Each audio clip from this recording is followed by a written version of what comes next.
Hey, how's it going? Marc Brunet here, and today I wanted to make a video about something that is very important to me. So today is one of the most important days of my life because it marks the 3rd year anniversary of me leaving my game development career behind. So leaving Blizzard Entertainment to try my luck with my company, QBrush. So in this video, I want to kind of cover what happened at that time, what made me leave and what's kind of happened since. And then a few warnings maybe, or tips and tricks for the people that might be thinking of doing the same thing. Now, none of this would have been possible. Like the option to just leave, the option to try to do what I want to do, to try my luck with my company would have never been presented to me if it wasn't for everybody that supported me, supported the company along all those years. So whether it was just a like or just a view on one of my videos or a comment, or if you shared it with somebody, or if you purchased something in my store, my QBrush store, and whatever it is, it made an impact and it allowed me to have this opportunity. And I couldn't be more thankful for that because I love my life now. It's challenging, as you're about to learn, but everything about it has been worth it. So as a thank you, I wanted to offer a discount code for my QBrush store. So today until the 17th only, so that's in 2 days, the 17th at 11:59 p.m. that's when it ends, which happens to be my birthday also.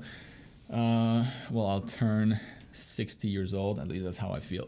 But yeah, so if you're thinking about doing something similar to what I did while I left my job, when I left my previous career, and jump into something new, right? So a new art career maybe. I hope this is going to help you achieve that. If you were on the fence, maybe that's going to make the decision a little bit easier or help you along the way. So I really hope that helps. And if you know a friend or a family member that this might interest, it's not a public sale, but feel free to share the discount codes. I would definitely appreciate that. And so yeah, you'll be able to find a link to my store right here in the top corner. I'll put a link in the description below as well. So now onto the main topic of this video. So 3 years ago, on this very day, I was leaving Blizzard for the last time. So I stepped out of the office and I didn't have my badge anymore. I just went through, just signing a bunch of paper, like how my healthcare coverage is going to end. And then yeah, just like paperwork. And so I step out and the feeling, anyways, I step out of there and now what? So the main reason, I think I should start with this, the main reason why I quit Blizzards, the main reasons, and also why I might have wanted to stay, right? So kind of like the dilemma that I was facing there. So what actually got me to that final day was a mix of a bunch of different things. So I had a business, right? So I had started maybe a year prior to that. I had started QBrush LTO, which is my business now. And back then it was just kind of a side hustle, something that I thought maybe would be cool. Maybe if I'm lucky, things could actually work out with that. But I was still working full time. I had 2 young kids, a wife at home, and I was just busy, going to my full-time job, and I would come at home at night and work on the business, play around with the kids and all that. But eventually that small side hustle actually turned into something a little bit bigger, and it demanded more and more time. It's almost like a kid that grows up, right? So you need to feed them, you need to send them to school. It gets more expensive.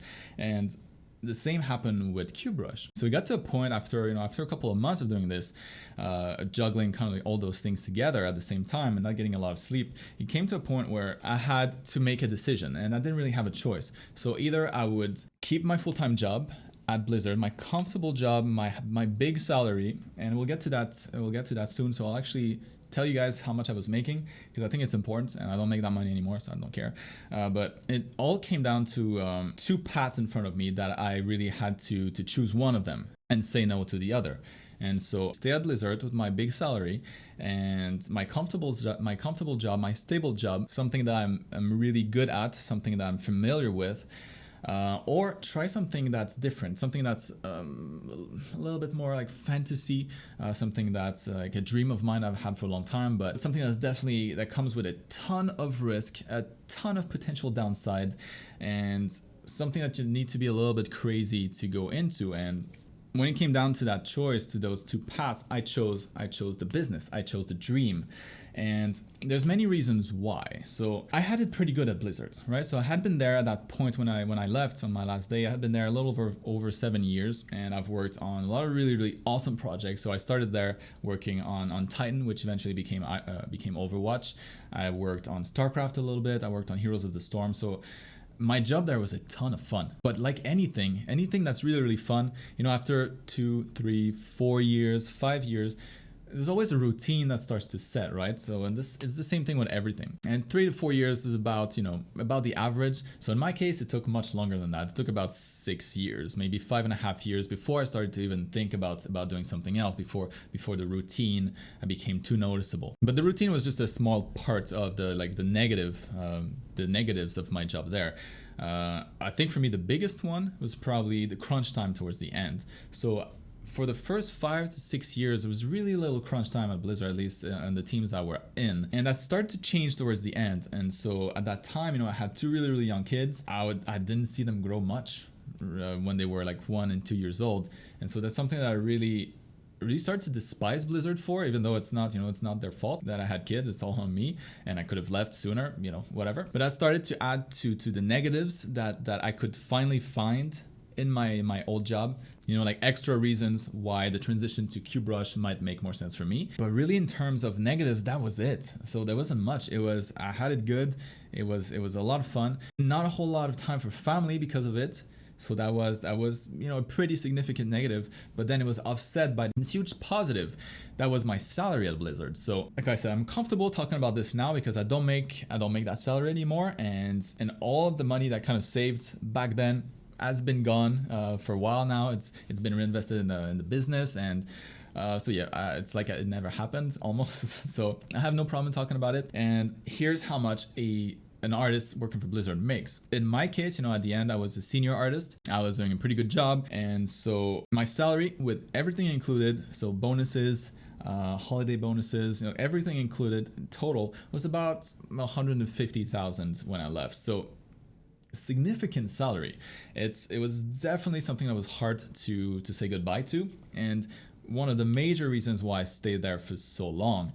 And then game artists can make a ton of money. So that's like lawyer money almost. Now, of course, this depends. If you work for smaller companies, they might not have the same amount of resources. If it's different and like in a different location, around where I used to live, around Blizzard, price of rent and things in general, price of life is pretty high, and so a lot of that money just kind of goes out the window because of that. But still, good salaries nonetheless. So while this is not common, this is not like the typical salary, it's the salary that I had and was really high. So yeah, when it comes down to it, really the salary was the main anchor that kept me at Blizzard for so long, because it's just so good. Most of those life decisions always revolve around money, right? So you'll relocate for money, you'll take on a different job for more money, whatever. Those are kind of the things that I was dealing with at the time. And so the business side, it had potential, but that's pretty much it, right? I was well aware of the very low chance that I had for the business to succeed. What they say about 5% of businesses only make it after 3 to 5 years or something like that. And so, I knew that my chances were not that high, but at the same time, I had been working on QBrush on the side, and I could see the growth, right? I could see the growth path, and it was looking good. I would eventually, if things kept going the way they were, and me now having extra time to put into the business, it should allow us to live off of this eventually. So anyways, long story short, it was pretty hard. So I went into this pretty much as an ignorant person. I thought I knew, like I said, I had been doing it for a little while, but really I didn't know what I was getting myself into, and it was definitely hard. So many times, if you do the same thing, I'm sure you'll feel the same way, where you just, in a moment of silence, any time during the day, we can think about things, like in the shower or stuff like that. A lot of times there was this feeling like I was making a terrible mistake, right? So am I really gonna be able to do this? Am I biting more than I can chew? And so I think for any kind of big life transition like this, whether it be starting a business like I did, or starting a freelance career, or just, shifting your regular career towards something that's more like a freelance career, which is very equivalent to starting a business actually, as I'm going to cover a little bit more towards the end of the video. But any of those big life decisions will be hard. Many times, in my case, at the beginning, it was really, really hard because of money. And eventually all that financial stress kind of shifted to just more responsibility. So stress regarding my responsibilities. Now, the team has grown significantly since then. So I have people that depend on the company, not only because they might be selling on the platform, but also my employees. And with growth, with a lot of users, a lot of sellers, a lot of traffic, comes a lot of different types of issues that I didn't even think I would have to deal with. And so, yeah, it never gets easier. It just changes. It's always challenging, but, and that's an important but, always extremely rewarding. And to me, that makes it all worthwhile. So that's really the main thing that's kept me going all these years, is just how good it feels to be in complete control of your successes and failures. So did I make the right decision? Was it a smart thing to leave my 150 grand salary for this new business idea? Yes, in my case it was. At least so far it's been. I'm fully aware that this is not something that is for everyone, but this brings me to kind of like the final part of this video, which is what to keep in mind if this is something that's interesting to you. This is something that you've wanted to do for a little while now. And there's really 4 things that I want to mention here. So the first one, extremely important. And like I said, this applies for going into like a more traditional business, kind of what I have right now going on, or going into a freelance career. So if you're working freelance, suddenly you have to handle all your own money. You have to handle your invoicing. It's a mini business. And so it should be run like a business. So that's something else. If you're just an artist, I've never ever looked into any of that kind of stuff, like how taxes go, how to handle your own healthcare, all that crap really that comes with just being on your own, not having a boss. That might be kind of a wake-up call for you, but it should also be hopefully helpful if this is something that you're considering. So number 1 then, the first thing that you need is to have proof of concept. So proof of concept in my case was just the first initial sales on QBrush, right? So we had statistics on everything, how many users are joining every day. We could see that growth curve, how many sales, how many orders, all that kind of stuff.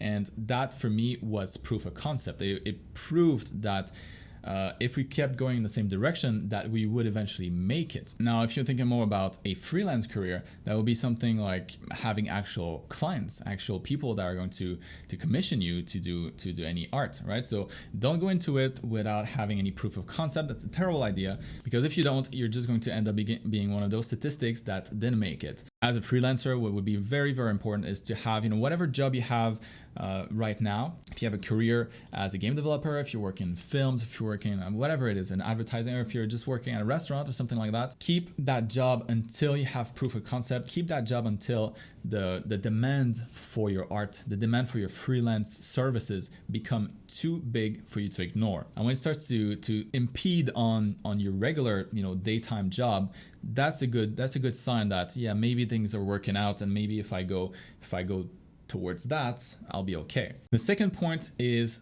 have a support system. So have people around you that are going to be able to support you with your decisions, with your process, and just support you along the way, because especially when things get hard, because they will get hard. Guaranteed, things will not go as planned. And when you're in that hole and you're like, man, have I made the right decision, right? So should I have done this? This is way harder than I thought it would be. And maybe going to what I was doing before might be a better idea. When things get hard, when the stress level is really, really high, those are the people that are going to help you get through it. So in my case, it was my family, a lot of my friends also. And so I've had my moments where I was doubting myself, even though I had a lot of confidence going into this. The process is kind of process, working for yourself, starting your own business. It will crush you at some points, and it's just how you are able to bounce back, and that support system is a huge factor in that being possible. The third thing that I want to mention is your flame. So your burning desire to actually go for something like that. This is not something that everybody has, right? So a lot of people that have asked me in the past, like, are you crazy to leave something this stable, something this good behind for something that is so unknown? And probably, yeah, I probably am a little bit crazy, but I like to call it like stupid confidence. So, and I think this is something that you really need if you want to go this route. So you need to have confidence. If you have no confidence, the process itself will just slap you to the ground, will beat you down, and it won't work for you. So you need to have that confidence. But at the same time, it almost helps to not know what you're getting yourself into, because in my case, if I knew back then, if I was able to tell myself, 3 years ago, what I would have to go through to get to this point, and not be able to share kind of like all the stuff that I know, right? All the knowledge that I've accumulated. Because if I were to start again now, it'd be a lot easier. I know the process. But back then, not knowing all I was going to go through, I don't know that I would recommend it to myself. And so the only reason why this was possible for me was because I was stupid about it. I didn't know. I just had no idea of all the things that I would encounter, all the hurdles that were ahead of me. So it's that stupid confidence, that misplaced confidence that allowed me to power through. And you kind of need the two. Of course, it's better if you know what's ahead, but most of the time you just don't. And like I've told all those people that have asked me, what pushed me to do something like that, it's something that you have. It's a like I said, a burning desire to do something for yourself. It's something that I've had most of my life. I've always kind of started businesses when I was younger. I had a stand in front of my house when I was younger and selling like bracelets and things like that to people that were passing on the streets. So for me, being able to create something on my own and be my own boss has always been very, very, very charming of an idea. And so it's something I've always had on my mind. And even though I was really comfortable throughout most of my career, in game development, I was never complete. So I knew that something else was out there. I knew that I would get to something else eventually. It was just a matter of time, kind of. And so you need that, right? If you don't have that fire, really there's no point to go through all that pain. So I wouldn't recommend it. It's really, you should know if this is for you, if this is something that you've wanted or not. And then the last part, the fourth thing that I wanted to mention is all about money, how to handle money. So like I said, I kind of hinted at that, but having, working for yourself is like having a business, even if you're working freelance. So in my case, it's literally like having a business. I have a business. And when you have a business, you handle sometimes people, like maybe assistants or employees, but you also handle money, something that you might have not been used to handling at all working for somebody else, right? So when you get a check every other week, the money comes into your bank account. At the end of the year, you do your taxes, you just, input your W-2 information, and it's pretty much done for you. It'll take you like 30 minutes, an hour on TurboTax or something like that, and you're done. Not so simple when you have a company, or not so simple if you're working freelance, which by the way, if you're working freelance, I would highly recommend you that you work under a business name. So when you do file your taxes at the end of the year, and this is mostly for American residents, because I'm not really familiar with other types of taxes around the world, but when you do your taxes at the end of the year, you want to make sure that you do your taxes as a business entity. So as like a sole proprietor or something like that, or it's like self-employed. Because when you are self-employed, you can deduct a ton of stuff. All your utilities, your internet, your phone bills, your gas money, a lot of the different office furniture, office equipment that you might buy eventually, you can all deduct that stuff. So your taxes are usually a lot lower if you do things properly. The only real thing that is going to be kind of more expensive that you might have not had to worry about before would be your healthcare. So this is a big one. In our case, it's a couple hundred per people in my family, and so it adds up, right? So it's a decent bill every month, and this is something that we didn't have to cover for before when I was an employee. So that's something to keep in mind. But at the same time, you can deduct so much, especially if you contribute to your 401k or to your IRA. Also, if you put money aside in a health savings account. Those are all things that can reduce your taxes and allow you to keep more of what you're actually making. And then of course, you'll have to deal with like invoices and contracts and things like that. So I highly recommend that if this is something that you want to do, get ready to hire a CPA, somebody that's going to do your taxes for you, that's going to maybe recommend you do things a certain way. to again save you more money. So yeah, that's the one thing that's very significantly different. When you're working for yourself, you have to handle all of that stuff. All the business aspect of it now falls on your shoulder, on top of the actual work that you do day to day. It is still the single best decision that I've made in my entire life so far. And so this is definitely something I would recommend that you try, that you give it a shot if it feels interesting to you, if it appeals to you. You know, I can honestly say that 3 years later, I get to see my kids grow up every single day.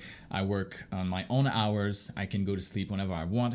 I can wake up whenever I want. Most of the time, I'm in control of my own destiny. So for me, I think that was the biggest win. You know, seeing my kids grow up and being in charge of everything that happens to me. You know, I'm not subject to layoffs. Nobody can fire me if I make a mistake that costs the company a lot of money. But that's not for everybody. So if you don't have that fire, like I said, you know, you're not missing out, because it's hard. It's not any easier than what you're doing right now. The stress itself is oftentimes like too much to handle for a lot of people. I handle stress pretty well, but my hair doesn't. So I've lost a good amount. But if it's for you, it's a wonderful thing. And if you have any question about this stuff, right? Any question at all regarding anything that I've kind of mentioned here, or things that I forgot to mention that you might be wondering about, leave your questions in the comment section below. I'll try to answer every single one of them as best as I possibly can, because I know this kind of stuff would have helped me when I started. You know, I didn't really have any kind of resources like this, anybody to ask for business advice. And so if I can help in any way, let me know down in the comment section. Once again, don't forget this promo code here if you want to save 40% on anything in my QBrush store. It's going to be good until the 17th of April at 11:59 p.m. Pacific time. So yeah, I hope this was somewhat helpful if you're thinking about doing something similar, or that it was insightful. You know, what happens when you make those big changes in your life, and what happens when it actually turned out okay, which I'm very thankful that it did for me, at least so far. Don't want to jinx anything here. Yeah, that's going to be it for this video. So thanks for watching, and I'll see you guys next time. Peace out.